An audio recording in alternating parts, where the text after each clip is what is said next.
Hello everyone. आज से अपन चालू करेंगे नीट 2025 का क्रैश कोर्स। ठीक है, क्रैश कोर्स फॉर नीट 2025। ठीक है, ये अपन चालू करेंगे। इसमें प्योरली ये ना इम्पॉर्टेंट चीज़ ये है कि ये प्योरली हिंदी मीडियम के बच्चों के लिए है। ठीक है, हिंदी मीडियम के बच्चों के लिए है। 60 डेज का ये पूरा रहेगा। मैक्सिमम कोशिश किया जाएगा कि हम एक चैप्टर एक दिन में ख़त्म कर ले। जो लंबे चैप्टर होंगे वो हम ज़्यादा करेंगे। ठीक है, दूसरा फॉर फिजिक्स ओनली, क्योंकि मैं फिजिक्स लेता हूँ तो अभी मेरे पास वैसे टीम अवेलेबल नहीं है, तो मैं फिजिक्स में आपको ख़त्म करके पूरी चीज़ें दूंगा। ठीक है, तो ये हमारा पहला काम रहेगा। अब इस पे हमें क्या करना है? हमें ये करना है कि पहला यूनिट हम चालू करेंगे। ठीक है, पहला यूनिट जो रहेगा हमारा, पहला यूनिट रहेगा वीमा। ठीक है, वीमा तथा मात्रक, वीमा तथा मात्रक।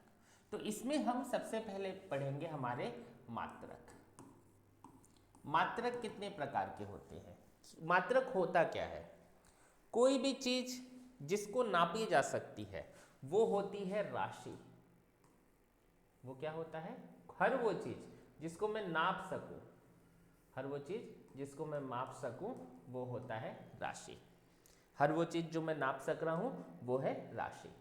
राशि हर वो चीज है जिसको मैं नाप सकता हूं या मापी जा सके, मापी जा सके, वो राशि होती है। ठीक है, उसी को भौतिक राशियां भी बोलते हैं। ठीक है, भौतिक जो दिख सकती है, जो दिख सकती है, जैसे फीलिंग दिख नहीं सकता, जैसे फीलिंग नहीं दिख सकता, आ रहा है तो उसको मैं माप भी नहीं सकता। ठीक है, तो हर वो चीज जो दिखती है और मैं माप सकता हूं वही है भौतिक राशि। अब भौतिक राशि को जिसमें मापा जाता है, भौतिक राशि को जिसमें मापा जाता है वो होता है मात्रक। तो मात्रक हमारे पास बहुत सारे हैं। ठीक है, एक है एसआई मात्रक, दूसरा है सीजीएस मात्रक, तीसरा है एमकेएस मात्रक, और इसी एमकेएस मात्रक का स्टैंडर्ड है एसआई मात्रक। ठीक है, और चौथा है एफपीएस मात्रक, foot pound second, metre kilogram second, centimetre gram second, और एसआई यूनिट यही एमकेएस यूनिट ही है।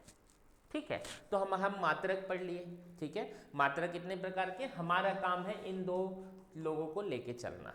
ठीक है, किसको किसको? एसआई मात्रक को और किसको? सीजीएस मात्रक को। इन्हीं दोनों को लेके चलना है। अब जैसे मेरे पास मात्रक पता चल गया तो मैं इसमें और क्या बना सकता हूँ? मैं इसमें और क्या बना सकता हूँ? मैं बना सकता हूँ कि मेरे पास मात्रक जो होते हैं, जैसे एसआई मात्रक में बता दिया। ठीक है, अब मेरे पास क्या है ना, यूनिट्स पढ़ने हैं। ठीक है, इकाई बोलते हैं या कुछ भी आप बोल सकते हो। तो 7 मूल मात्रक होते हैं। ये तो मात्रकों के प्रकार है, किसमें मापे जाते हैं। अब ना इसमें हमें पढ़ना है मूल मात्रक। मूल मात्रक क्या होता है? जिसको बोलते हैं इंग्लिश में फंडामेंटल यूनिट्स। क्या है? Fundamental units. वो यूनिट जो सबसे पहले आए, जिनका जन्म सबसे पहले हुआ। जैसे मैं सबसे पहले माना कि अगर लंबाई होती, लंबाई क्या है? भौतिक राशि जिसको मैं नाप रहा हूं, उसको मैं मीटर में नापता, तो वो मूल मात्रक है मीटर। उसके बाद हमने मीटर से कुछ छोटा पाया, सेंटीमीटर बना दिया। उसके बाद सेंटीमीटर से भी छोटा पाया, मिलीमीटर बना दिया। मिलीमीटर से भी छोटा आया, माइक्रोमीटर बना दिया। आ रहा है? नैनोमीटर बना दिया। तो ये सब हमने बना दिया। ठीक है, इसके बाद हम क्या करेंगे? हम मूल मात्रक देख लेंगे। मूल मात्रक जो होते हैं बेसिकली 7 प्रकार के होते हैं।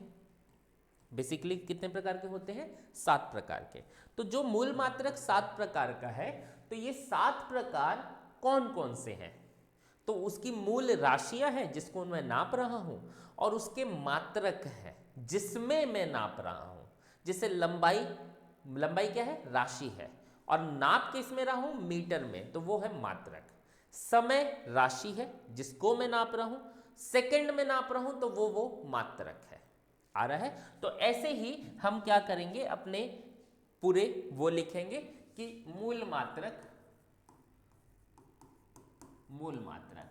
तो मूल मात्रक में हम कॉलम बना लेते हैं थोड़ा सा, ठीक है, 1 2, ठीक है। अब जैसे यहां लिख दिया राशि, ये मूल राशि है, ये उसका मात्रक है, और ये इसका नोटेशन है, ठीक है, या दर्शाना या नोटेशन कुछ भी बोल सकते हो आप, ठीक है। ठीक, तो पहला चीज मेरे पास आया लंबाई। आ रहा है, लंबाई को किस में नाप रहा हूं, मीटर में, और दिखा किस में रहा हूं, स्मॉल एम। दूसरा में नापा समय, समय को किस में नाप रहा हूं, सेकंड में। आ रहा है, और दिखा किससे रहा हूं, स्मॉल एस से। जैसे तीसरा में दूसरा है ना, तीसरा मैं नापा द्रव्यमान। द्रव्यमान जो है वो राशि है, और किस में नाप रहा हूं इसको मैं, किलोग्राम में। तो किलोग्राम इसका क्या है, मात्रक है, और इसको दिखाते कैसे हैं, स्मॉल के स्मॉल जी से। कोई दिक्कत। चौथा जो है हमारे पास विद्युत धारा, और इसको किस में नापा जाता है, एम्पियर में, ठीक है, और लिखा कैसे जाता है, कैपिटल ए। पांचवा जो है वो है ज्योति तीव्रता, पांचवा जो है वो ज्योति तीव्रता है, और ज्योति तीव्रता मापी किस में जाती है, तो वो है कैंडला। ज्योति तीव्रता मापी किस में जाती है, कैंडला में, और लिखा किस में जाता है इसको, सीडी। कैसे लिखा जाता है इसको, सीडी। जैसे छठवा है पदार्थ की मात्रा, किसी को भी आगे पीछे आप लिख सकते हो, ठीक है ना, किसी को भी आप आगे पीछे लिख सकते हो। तो पदार्थ की मात्रा, ठीक है, और पदार्थ की मात्रा लिख लिए, तो पदार्थ की मात्रा मापी किस में जाती है, पदार्थ की मात्रा मापी किस में जाती है, तो वो होता है हमारा मोल। क्या होता है, मोल। और किससे लिखते हैं, MOL से। और लास्ट जो है सातवां, लास्ट जो सातवां है, सातवां जो है हमारा तापमान। आ रहा है, सातवां जो है वो क्या है, तापमान। तो तापमान को किस में नापा जाता है, केल्विन में। आ रहा है, तापमान को किस में नापा जाता है, केल्विन में, और लिखा भी जाता है कैपिटल के। तो ये 7 मूल मात्रक मेरे पास आए, ठीक है। अब 7 मूल मात्रक हैं, इसके बाद हमारे पास आया एक नए प्रकार का मात्रक, जिसको मैं बोला व्युत्पन्न मात्रक। कौन सा मात्रक बोला मैं, व्युत्पन्न मात्रक। तो व्युत्पन्न मात्रक, मूल मात्रक क्या है, जो सबसे पहले आए। जैसे मैं माना कि लंबाई को नापने के लिए मैं सबसे पहले मीटर का प्रयोग किया, मीटर मूल मात्रक। उससे छोटा आया, मैं उसको सेंटीमीटर में नाप लिया। उससे छोटा आया, मैं उसको मिलीमीटर में नाप लिया। तो जैसे जैसे छोटी छोटी चीजें मुझे मिलती गई, मैं अपने हिसाब से मात्रक बनाते गया। तो हर वो मात्रक जो मूल मात्रक नहीं है, वो पक्का क्या है, व्युत्पन्न मात्रक। तो ये कहां से आते हैं, ये सभी मूल मात्रकों के प्रयोग से बनते हैं, मूल मात्रकों के प्रयोग से बनते हैं। और सभी मूल मात्रकों के प्रयोग से बनते हैं, तो हर वो मात्रक जो मूल मात्रकों के प्रयोग से बन रहा है, या जिसमें मूल मात्रक नहीं आ रहा है, वो भी बोल सकता हूं, वो सब कौन से मात्रक हैं, व्युत्पन्न मात्रक, जिसको मैं बनाया हूं। आ रहा है। जैसे मैं इसमें सबसे पहला बना दिया, जैसे मैं बना दिया वेग, वेग बोलूं, चाल बोलूं, सब एक ही चीज है। आ रहा है। तो वेग बोलूं या चाल बोलूं, उससे मुझे कोई फर्क नहीं पड़ता है। तो अब बता, वेग का क्या मात्रक होता है, तो ये होता है, वेग बोलूं तो विस्थापन बटा समय, चाल बोलूं तो दूरी बटा समय, तो कुछ भी लिख दूं। आ रहा है, दूरी, और ये लिख दिया समय। तो देखो, दूरी का मात्रक है मीटर, दूरी लंबाई है, और समय का मात्रक है सेकंड। तो मीटर प्रति सेकंड एक नया मात्रक बना। किसका मात्रक है वो, वेग का। तो ये जो मात्रक है, यही जो है आपका कौन सा मात्रक है, ये व्युत्पन्न मात्रक है। आ रहा है, कौन सा मात्रक है ये, व्युत्पन्न मात्रक है। हिंदी लिखना भी बहुत कठिन है। कौन सा मात्रक है ये? व्युत्पन्न मात्रक है। तो हर वो मात्रक जो मूल मात्रकों के उपयोग से बनते हैं, कौन सा मात्रक होता है? व्युत्पन्न मात्रक होता है। ठीक है। इसके बाद हमारे पास आया बहुत सारे मात्रक। आप कुछ भी बना दो, जैसे मैं बना दिया बल। बल बराबर क्या होता है? द्रव्यमान गुणित त्वरण, और त्वरण का मात्रक होता है मीटर प्रति सेकंड स्क्वायर, बल का मात्रक होता है केजी। तो केजी मीटर प्रति सेकंड बनता है न्यूटन। केजी मीटर प्रति सेकंड क्या बनता है? न्यूटन। तो न्यूटन जो मेरा है, यही है क्या? व्युत्पन्न मात्रक। यही जो है, ये कौन सा मात्रक है? ये व्युत्पन्न मात्रक है। आ रहा है समझ में? तो ये सब चीजें, हर वो चीज जो मूल मात्रकों के 2-3 मूल मात्रक आ जा रहे हैं उसमें, वो सब कौन से मात्रक बन रहे हैं? व्युत्पन्न मात्रक। इतनी चीजें क्लियर हैं आपको? कोई भी दिक्कत? समझ में आ रहा है पूरी चीजें? जैसे यहीं पर हम आगे पढ़ेंगे जो हमारा सबसे इंपॉर्टेंट टॉपिक है, विमीय सूत्र। नए पेज में लिखते हैं। ठीक है। तो ये हमारा आया विमीय सूत्र। विमीय सूत्र क्या होता है? इसी मूल मात्रकों को घात के रूप में दर्शाना। विमीय सूत्र क्या है? मूल मात्रकों को घात में। कितने मूल मात्रक आए? प्लस घात आया तो अंश में लिखा गया है, माइनस घात आया तो हर में लिखा गया है। आ रहा है? तो मूल मात्रकों को प्रदर्शित करने का एक नया तरीका है जिसको क्या बोलते हैं? विमीय सूत्र। और ये कैसे बनता है? तो ये बनता है MLT और थीटा। MLT और थीटा। अब इसमें पावर ऐसे संख्या लगा सकते हो, x y z लगाने की जगह ना आप ABC लगा दो, t और थीटा की पावर d। ये है आपका क्या है? विमीय सूत्र। अब ये क्या है? किसको प्रदर्शित कर रहा है? ये मूल मात्रकों को प्रदर्शित कर रहा है। एकदम सिंपल सी बात है। किसको प्रदर्शित कर रहा है? ये मूल मात्रकों को क्या कर रहा है? प्रदर्शित कर रहा है। और मूल मात्रकों को प्रदर्शित करता है तो अपने पास तो 7 मूल मात्रक थे, लेकिन यहां प्रदर्शित कितने हो रहे हैं? 4। तो क्या होगा? m जो होगा वो किसको प्रदर्शित करेगा? द्रव्यमान को। l जो होगा वो प्रदर्शित करेगा किसको? लंबाई को।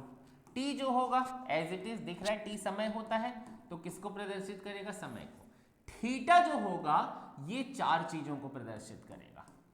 थीटा किसको किसको? जो बच गया 4, तापमान, विद्युत धारा ये मिलेगा, ज्योति तीव्रता आ रहा है, और ये मिलेगा पदार्थ की मात्रा। पदार्थ की मात्रा है। कोई दिक्कत? तो जब ये चीजें प्रदर्शित होंगी, अब कैसे होंगी?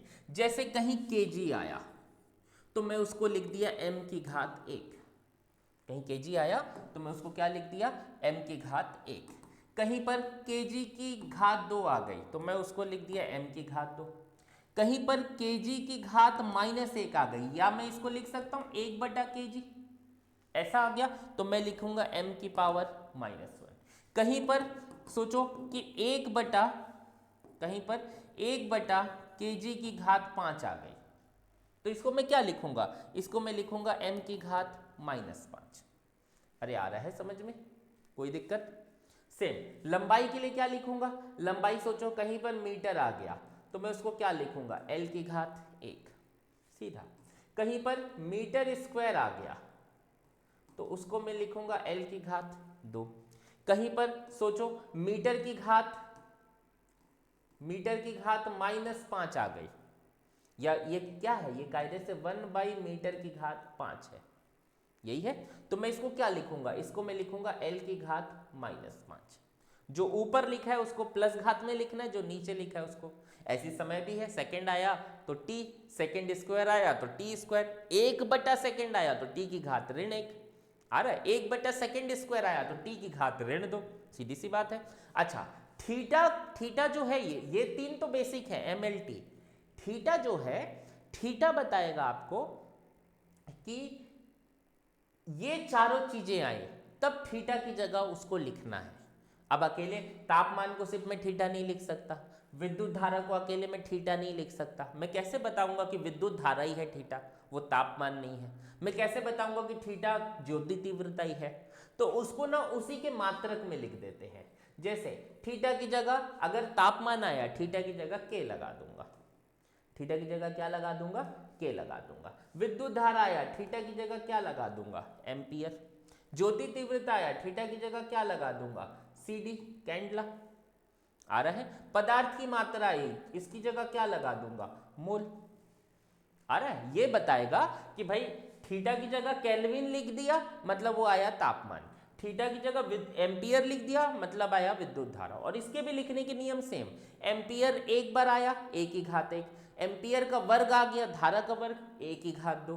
केल्विन एक बार आया तो केल्विन की पावर 1। केल्विन का 1 बटा केल्विन हो गया, जैसे मैं ऐसे कहीं लिख दिया 1 बटा केल्विन, तो ये कायदे से के की पावर। जैसे कहीं लिख दिया 1 बटा केल्विन स्क्वायर, तो ये के की पावर क्या है, -2। तो यहाँ थीटा की जगह ये चारों चीजें लिखनी है। अच्छा, एक और इंपॉर्टेंट चीज कि अगर थीटा नहीं आएगा, अगर थीटा नहीं आएगा तो थीटा को लिखने की जरूरत ही नहीं है, सिर्फ आप निपटा दोगे एम एल और टी के रूप में। किसमें निपटा दोगे, एम एल और टी के रूप में। कोई भी दिक्कत इसमें आ रहा है? जैसे मैं क्या किया, मैं जैसे विमीय सूत्र अब लिखना चालू किया, आ रहा है, विमीय सूत्र लिखना चालू कर दिया। सबका विमीय सूत्र लिखना है मुझे, तो अब मैं विमीय सूत्र लिखना चालू किया। तो कैसे लिखूंगा सोचो। जैसे मैं एकदम सबसे पहला लिखता हूं कि चल बता मीटर का या लंबाई का विमीय सूत्र क्या है। लंबाई बोलूं, दूरी बोलूं, लंबाई बोलूं, दूरी बोलूं, त्रिज्या बोलूं, आ रहा है, या व्यास बोलूं, या विस्थापन बोलूं, या चौड़ाई बोलूं। इतना कॉमन सेंस लग रहा है ना। चौड़ाई बोलूं या मैं इसका ऊंचाई बोलूं, कुछ भी बोलूं, ये सब जो है सब दूरी है और सबको मापा जाता है किसमें, मीटर में।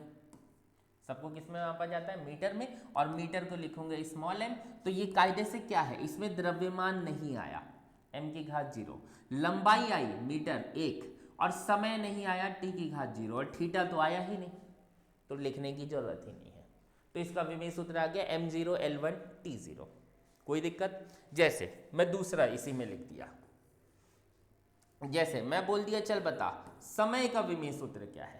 तो समय को किस में नापा जाता है, सेकंड में, और सेकंड की घात 1 है, तो इसको क्या लिखूंगा, देख द्रव्यमान नहीं आया, मीटर भी नहीं आया, एल भी 0, और समय आया। आ रहा है समझ में? जैसे तीसरा मैं बोल दिया कि चल बता आवृत्ति क्या होता है। आवृत्ति ऐसे न्यू से दिखाते हैं, आ रहा है। आवृत्ति क्या होता है, तो आवृत्ति होता है 1 बटा समय। 1 बटा समय, तो इसको ऐसे लिखते हैं 1 बटा सेकेंड, और 1 बटा सेकेंड ही बाद में जाके हर्ट्ज बनता है। बाद में जाके क्या बनता है, हर्ट्ज। तो इसका विमीय सूत्र कैसे लिखूंगा, द्रव्यमान नहीं आया, लंबाई भी नहीं आई, समय नीचे आया तो -1। नीचे 2 बार समय आता, सेकेंड स्क्वायर आता, तो इसको लिखता t की घात -2। अरे आ रहा है समझ में? कोई भी दिक्कत? पूरी चीजें क्लियर है आपको? ठीक है, चलो चौथा, जैसे आवृत्ति हो गई, ये सब समझते जाना ना कि 1 बटा सेकेंड हर्ट्ज होता है, ये सब भी याद रखना है, बहुत इंपॉर्टेंट चीज है। ठीक है, जैसे मैं लिख दिया कि चल बता वेग क्या होता है।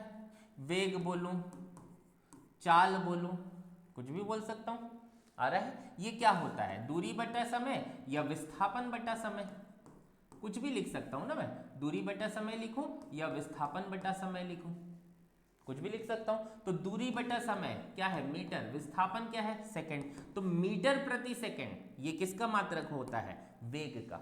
किसका मात्रक होता है, वेग का। तो सोच मैं क्या लिखूंगा, मैं इसको ऐसे लिख सकता हूं ना, मैं ऐसे लिख सकता हूं इसको मात्रक। अच्छा, m द्रव्यमान नहीं आया 0, लंबाई ऊपर आई 1, और समय नीचे आया तो -1।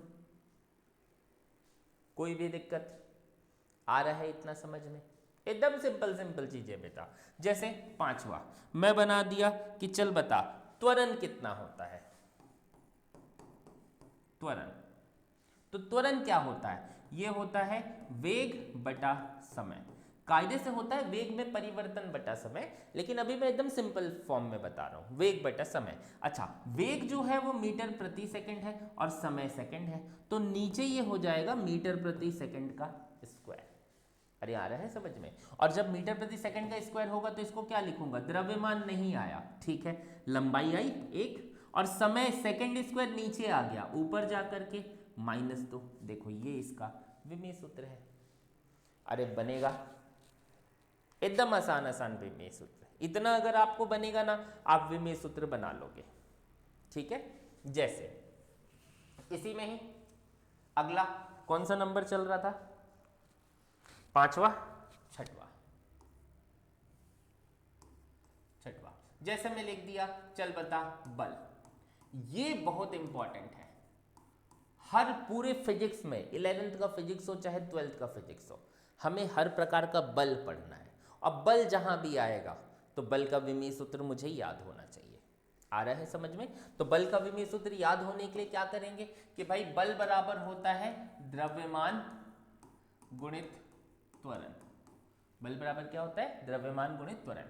द्रव्यमान को नापते हैं केजी में। अब देखो द्रव्यमान आ गया। इतने सारे चीजों में पुराना जितना पढ़े हम लोग, किसी में द्रव्यमान नहीं आ रहा था, अब ये पहला आया है जिसमें द्रव्यमान आया है। और द्रव्यमान और इसमें लिख दिए मीटर प्रति सेकंड। अभी त्वरण का निकाले थे मीटर प्रति सेकंड स्क्वायर। अब देखो इसका विमेय सूत्र m1, द्रव्यमान आ गया, लंबाई आ गई L1 और समय आ गया t-2। तो ये किसका विमेय सूत्र है? बल का। और केजी मीटर प्रति सेकंड स्क्वायर बनता है 1 न्यूटन। तो ये याद रखना कि न्यूटन का भी विमेय सूत्र यही है बेटा, न्यूटन का भी विमेय सूत्र यही है और बल का भी विमेय सूत्र यही है, दोनों का विमेय सूत्र सेम है। अरे आ रहा है समझ में? कोई दिक्कत? इतनी चीजें एकदम क्लियर है। तो बल का विमेय सूत्र याद रखना है m1 l1 t-2, m1 ल1 t-2, एकदम रट्टा मान रहा हूं, m1 l1 t-2। आ रहा है? बल पता चल गया। सातवां क्या लिखेंगे बल की जगह? अब मैं सोचो कार्य लिख दूं। आ रहा है? कार्य बराबर क्या होता है? ये होता है बल गुणित विस्थापन। कार्य बराबर क्या होता है? बल गुणित विस्थापन। अच्छा, बल तो है न्यूटन और विस्थापन है मीटर, तो न्यूटन मीटर बन के बनता है 1 जूल। जे से दिखाते हैं। आ रहा है? तो चाहे कार्य का विमेय सूत्र बोलूं चाहे मैं जूल का विमेय सूत्र बोलूं, है दोनों सेम। और कितना होगा? तो देखो न्यूटन का सीधा विमेय सूत्र इतना रख दिया, m1 l1 t-2 और साथ में मीटर का एक l लगा दिया। कायदे से ये क्या है? ये कायदे से है m0 l1 t0, यही है वो। तो सोचो कि गुणनफल में क्या होता है? घाटे घटती हैं, घाटे जुड़ती हैं, सॉरी। तो m की घात 1 m की घात 0, तो ये हो गया m की घात 1, l की घात 1 l की घात 1 हो गया l की घात 2, t की घात -2 और 0 मिल करके -2। ये देखो ये विमेय सूत्र। तो जूल का भी यही विमेय सूत्र है और इसका भी यही विमेय सूत्र है। अरे याद रहेगा? ठीक है, तो कैसे याद रखो? तो बल पता है, एक लंबाई आ रही है, एक कार्य में क्या होगा? एक और विस्थापन आएगा, एक और लंबाई जुड़ जाएगी, तो L2 हो जाएगा। अरे आ रहा है समझ में? जैसे आठवां मैं बात किया शक्ति। शक्ति को बोलते हैं क्या? पावर। आ रहा है? बल को बोलते हैं फोर्स। बल को क्या बोलते हैं? फोर्स। कार्य को क्या बोलते हैं? वर्क। आ रहा है? विस्थापन को क्या बोलते हैं? डिस्प्लेसमेंट। क्या बोलते हैं? डिस्प्लेसमेंट। ये सब चीजें याद रहेंगी। तो शक्ति बराबर क्या होता है? तो ये होता है कार्य बटा समय। अब कार्य तो सीधा जूल है, कार्य जो है वो सीधा जूल है, अभी लिखा हूं कार्य जो है वो सीधा क्या है? जूल है। और कार्य जूल है, समय सेकंड है। कार्य जूल है और समय सेकंड है, तो मैं क्या लिख सकता हूं? मैं लिख सकता हूं जूल प्रति सेकंड ही क्या बनता है? तो ये बनेगा वॉट। जूल प्रति सेकंड ही क्या बनेगा, वॉट। अच्छा, इसका विमीय सूत्र लिखने का तरीका, तो जूल कार्य का विमीय सूत्र है m1L2T-2, सीधा लिख दिया और सेकंड का एक t लगा दिया, तो ओवरऑल कितना हो गया m1L2 और T-3। कोई दिक्कत? तो ये किसका किसका विमीय सूत्र है? ये जो विमीय सूत्र है ये आपका शक्ति का भी विमीय सूत्र है और वॉट का भी विमीय सूत्र है, दोनों का विमीय सूत्र है बेटा ये। अरे आ रहा है समझ में? कोई दिक्कत? तो ये हमारा बेसिक विमीय सूत्र है। आपको ना इसमें बहुत सारे विमीय सूत्र आपको पढ़ना है, तो आपको पढ़ने के लिए क्या याद रखना चाहिए? आपको फॉर्मूले नहीं याद रखने हैं, आपको याद रखना है उसका बेसिक डेफिनेशन। क्या याद रखना है? बेसिक परिभाषा, वो याद रखना है। जैसे मैं इसमें बोल दूं कि भाई अब 8वां 9वां कौन सा नंबर था, इधर 8वां था, तो जैसे मैं बना दिया 9वां नंबर, आ रहा है? अब 9वां नंबर बना दिया, जैसे मैं लिखा, सोचो, जैसे मैं लिखा, मैं बोल रहा हूं कि चल बता आवेश क्या होता है। आवेश को किससे दिखाते हैं? क्यू से। 10th में पढ़ते थे आप लोग, आवेश को किससे दिखाते हैं? क्यू से। तो भाई आवेश क्या होता है, तो आवेश को कैसे मैं बताऊंगा कि आवेश का विमीय सूत्र क्या होगा? तो मेरे पास एक फॉर्मूला था विद्युत धारा का, विद्युत धारा की परिभाषा पढ़ते थे। कैसे होता है? ये होता है एकांक सेकंड में बहने वाले आवेशों को क्या बोलते हैं? विद्युत धारा। एकांक सेकंड में बहने वाले आवेशों को विद्युत धारा बोलते हैं। तो विद्युत धारा बराबर होता है आवेश बटा समय। तो आवेश बराबर क्या होगा? आवेश बराबर होगा विद्युत धारा गुणित समय, यही होगा। अब विद्युत धारा को दिखाते हैं एम्पियर से और समय को दिखाते हैं सेकंड से। बीच में डैश लगा रहा हूं, माइनस नहीं है, ये क्या है? डैश है। ये बताता है कि एम्पियर और सेकंड दोनों अलग अलग है, आ रहा है? तो अब सोच इसका विमीय सूत्र कैसे लिखूंगा? तो एम्पियर का, अच्छा पहले द्रव्यमान आया, नहीं आया, लंबाई आई, नहीं आई, सेकंड आया, और एक साथ देखो थीटा आ गया, थीटा की पावर a की घात 1, थीटा की जगह कौन आया? विद्युत धारा। तो अब थीटा चौथा चलने लग गया। अरे यार है समझ में? तो मुझे क्या याद रखना चाहिए? मुझे, मेरा काम है याद रखने वाला ये फॉर्मूला, मेरा काम है याद रखने वाला ये फॉर्मूला, कि ये फॉर्मूला मुझे याद होना चाहिए। चलिए इतना सब आप कर लेंगे, बाकी नेक्स्ट क्लास में करेंगे।